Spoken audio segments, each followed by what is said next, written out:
Assalamualaikum warahmatullahi wabarakatuh. Selamat bertemu kembali dengan saya, Siti Malihatun Badriah. Salam sehat, bahagia, dan sukses selalu. Teman-teman, para pemirsa yang berbahagia, pada kesempatan yang sangat luar biasa ini kita kembali bertemu. Kali ini kita akan membicarakan mengenai kontrak jual beli online atau e-commerce. Teman-teman, para pemirsa yang berbahagia, e-commerce atau kontrak jual beli online bukan menjadi sesuatu yang baru lagi. Masyarakat senantiasa berubah. Perkembangan dunia jual beli itu pun juga berubah. Yang awalnya dulu secara konvensional, sekarang sudah mengalami perubahan yang signifikan dengan menggunakan sistem online. Kontrak jual beli online selalu kita lihat dalam kehidupan kita sehari-hari, bukan sesuatu hal yang baru lagi. Dan perkembangannya menjadi sangat luar biasa. Terlebih pada masa revolusi industri 4.0 dan saat ini ketika terjadi pandemi COVID-19 yang melanda seluruh dunia. Seluruh masyarakat terkena dampaknya.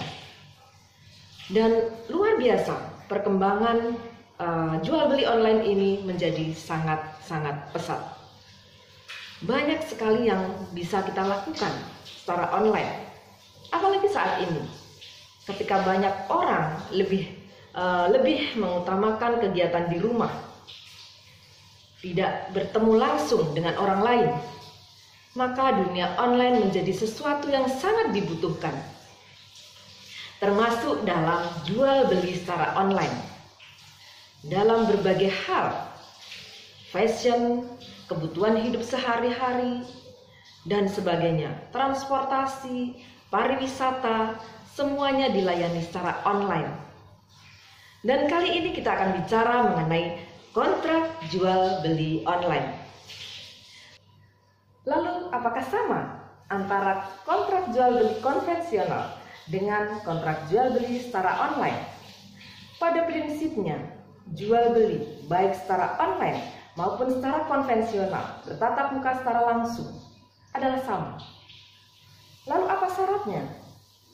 Sebagaimana perjanjian pada umumnya, kontrak pada umumnya, kontrak jual beli secara online juga harus memenuhi syarat sahnya perjanjian pada umumnya yang diatur di dalam pasal 1320 Kitab Undang-Undang Hukum Perdata yang meliputi 4 hal, bahwa perjanjian sah apabila memenuhi 4 syarat tersebut.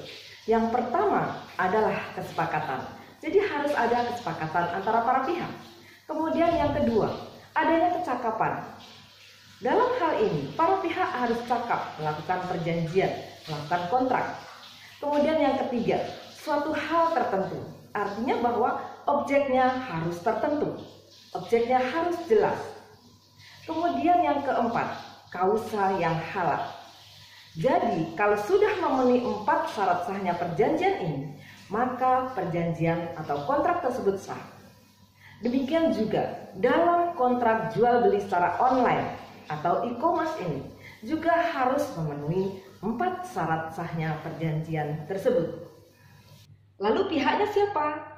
Kalau kita melihat pasal 1457 Kitab Undang-Undang Hukum Perdata mengenai definisi jual beli, di situ dikatakan bahwa jual beli adalah suatu perjanjian dengan mana penjual mengikatkan diri untuk menyerahkan benda atau barang kepada pembeli, sedangkan pembeli mengikatkan diri untuk menyerahkan harga barang. Maka di situ kita lihat bahwa ada 2 pihak, yaitu pihak penjual dan pihak pembeli. Sehingga baik dalam perjanjian atau kontrak jual beli secara konvensional maupun kontrak jual beli secara online, pihaknya sama. Pasti ada penjual dan ada pembeli. Di sini ada perikatan antara penjual dengan pembeli. Ada 2 perikatan di sini. Pada perikatan pertama, penjual wajib untuk menyerahkan benda kepada pembeli sehingga dia berkedudukan sebagai pihak debitur karena memiliki kewajiban untuk berprestasi, sedangkan pembeli berhak atas prestasi yaitu berhak atas penyerahan barang dari penjual kepada pembeli. Sedangkan pada perikatan kedua, pembeli berkewajiban untuk menyerahkan harga pembelian atau harga barang, sehingga dia berkedudukan sebagai pihak debitur karena memiliki kewajiban untuk menyerahkan prestasi. Kemudian yang kedua, penjual berhak atas suatu prestasi sehingga dia berkedudukan sebagai kreditur karena dia berhak atas penyerahan harga barang dari pembeli. Kemudian selanjutnya, objeknya apa? Objeknya di sini adalah benda dan prestasi. Prestasinya adalah menyerahkan sesuatu.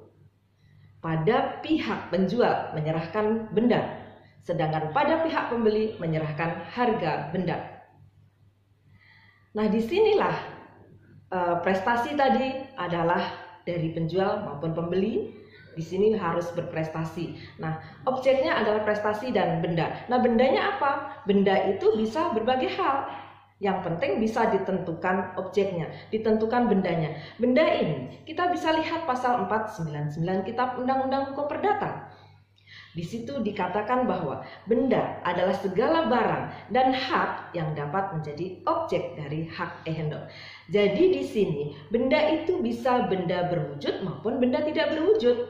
Barang menunjukkan benda berwujud, yaitu benda yang bisa dilihat dengan alat panca indera, bisa ditangkap dengan alat panca indera. Sedangkan hak menunjukkan benda tidak berwujud, yaitu benda-benda yang tidak bisa ditangkap dengan alat panca indera. Nah, itulah objek dari perikatan. Jadi subjeknya adalah penjual dan pembeli. Kemudian objeknya adalah benda dan prestasi. Demikian apa yang bisa saya sampaikan mengenai e-commerce atau jual beli secara online. Sampai bertemu kembali pada kesempatan mendatang. Terima kasih atas perhatian teman-teman semuanya, para pemirsa semuanya. Dan mohon maaf apabila ada kekurangan. Jangan lupa subscribe apabila belum subscribe. Dan juga like, komen, dan share supaya video ini bermanfaat untuk lebih banyak orang lagi. Terima kasih. Wassalamualaikum warahmatullahi wabarakatuh.